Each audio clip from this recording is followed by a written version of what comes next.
Hello, welcome to Emmy mummy's kitchen. ഇന്ന് നമ്മൾ 5 മിനിറ്റിൽ 3 അടിപൊളി ഓണക്കറികളാണ് തയ്യാറാക്കുന്നത്. പുളിശ്ശേരിയും പൈനാപ്പിൾ പച്ചടിയും ബീറ്റ്റൂട്ട് പച്ചടിയും. അപ്പം നമുക്ക് തുടങ്ങിയാലോ. ആദ്യം നമുക്ക് പുളിശ്ശേരിയിലേക്ക് കിടക്കാം.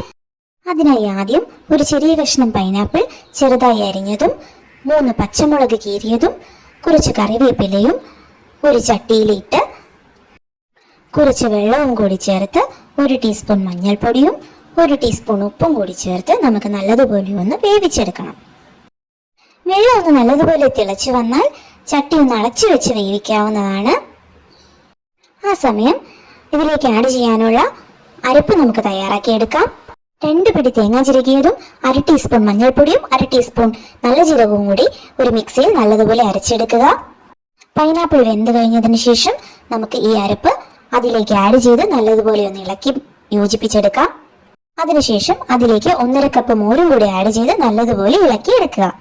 ഈ സമയം ആവശ്യത്തിന് ഉപ്പും 1 നുള്ളു പഞ്ചസാരയും കൂടി ചേർത്ത് കൊടുക്കാവുന്നതാണ്. ഇനി നമുക്ക് ഇതിലേക്കുള്ള കടുക് താളിച്ചെടുക്കാം. അതിനായി ഒരു പാൻ എടുത്ത് അതിലേക്ക് 2 ടീസ്പൂൺ എണ്ണ ഒഴിച്ച് 2-3 കുഞ്ഞുള്ളി അരിഞ്ഞതും 1 ടീസ്പൂൺ കടുകും 1/2 ടീസ്പൂൺ ഉലുവയും ചേർത്ത് നല്ലതുപോലെ പൊട്ടിച്ചെടുക്കുക.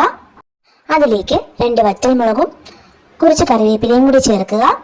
അതിനുശേഷം അതിലേക്ക് 1 ടീസ്പൂൺ മുളക് പൊടിയും കൂടി ചേർത്ത് നല്ലതുപോലെ ഇളക്കി യോജിപ്പിച്ചെടുക്കുക. കടുക് താളിച്ചത് ഇനി നമ്മൾ തയ്യാറാക്കി വെച്ചിരിക്കുന്ന പുളിശ്ശേരിയിലേക്ക് ഒഴിക്കുക. അങ്ങനെ വളരെ വേഗത്തിൽ ഓണത്തിനായി തയ്യാറാക്കാൻ പറ്റിയ പുളിശ്ശേരി ഇവിടെ തയ്യാറായി കഴിഞ്ഞു. ഇനി നമുക്ക് അടുത്ത വിഭവത്തിലേക്ക് കടക്കാം. അടുത്തതായി നമ്മൾ തയ്യാറാക്കുന്നത് പൈനാപ്പിൾ പച്ചടിയാണ്. അതിനായി ചെറിയ കഷ്ണം പൈനാപ്പിളും ഇഞ്ചിയും ചെറുതായി മുറിച്ചതും 2 പച്ചമുളകും കൂടി ചേർത്ത് നന്നായി അരച്ചെടുക്കുക. ഈ അരച്ചെടുത്ത മിശ്രിതം നമുക്ക് ഒരു പാനിലേക്കിട്ട് നന്നായി ഒന്ന് വറ്റിച്ചെടുക്കണം. തീ സിമ്മിലിട്ട ശേഷം കുറച്ച് ഉപ്പും കൂടി ചേർത്ത് നല്ലതുപോലെ ഇളക്കി നമുക്കിതൊന്ന് വറ്റിച്ചെടുക്കണം. അതൊന്ന് വറ്റി വരുന്ന സമയത്ത് നമുക്ക് ഒരു 2 പിടി തേങ്ങ കുറച്ച് വെള്ളവും കൂടി ചേർത്ത് മിക്സിയിൽ നല്ലതുപോലെ ഒന്ന് അരച്ചെടുക്കണം. പൈനാപ്പിൾ നല്ലതുപോലെ ഒന്ന് തിളച്ച് കുറുകി വന്ന് തുടങ്ങുമ്പോഴേക്കും അതിലേക്ക് കുറച്ച് കറിവേപ്പിലയും കൂടി ആഡ് ചെയ്ത് കൊടുക്കാം. അതൊന്ന് നല്ലതുപോലെ കുറുകി വന്നതിന് ശേഷം നമ്മൾ അരച്ചു വെച്ച തേങ്ങ ഇതിലേക്ക് ആഡ് ചെയ്ത് കൊടുക്കാവുന്നതാണ്. തേങ്ങ ഒന്ന് നല്ലതുപോലെ മിക്സ് ചെയ്തെടുത്ത് അതൊന്ന് ചെറുതായി ചൂടായി വന്നു കഴിയുമ്പോഴേക്കും നമുക്ക് അതിലേക്ക് 1 ടേബിൾ സ്പൂൺ തൈരും കൂടി ആഡ് ചെയ്ത് കൊടുക്കാവുന്നതാണ്. പുളി കുറഞ്ഞ തൈര് എടുക്കുന്നതാണ് ഏറ്റവും ഉചിതം.